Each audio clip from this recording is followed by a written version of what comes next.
প্রয়োজনে প্রিয়জন সাজা মানুষই বেশি। শুধুমাত্র নিজের প্রয়োজনে খোঁজ নেওয়া মানুষগুলোর থেকে দূরে থাকাই ভালো।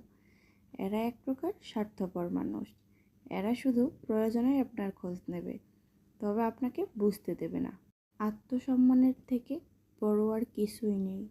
কেউ তোমাকে একবারের জন্য ছোট করলে তাকে চিনে রেখো এবং তার থেকে দূরে থেকো, কারণ প্রশ্রয় পেলে সে একই কাজ বারবার করবে।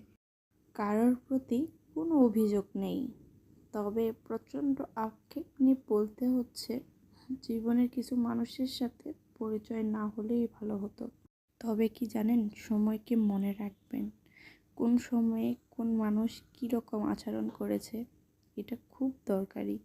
কারণ ঘি দিয়ে নিম পাতা ভাজলেও যেমন মিঠা হয় না, ঠিক তেমনি মন্দ লোকের স্বভাবও কখনো পরিবর্তন হয় না।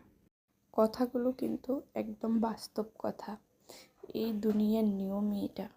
সবাই শুধু সবার স্বার্থের পিছনে ঘোরে, কেউ কাউকে ভালোবাসে না। জাস্ট মিথ্যা অভিনয়। আল্লাহ হাফেজ।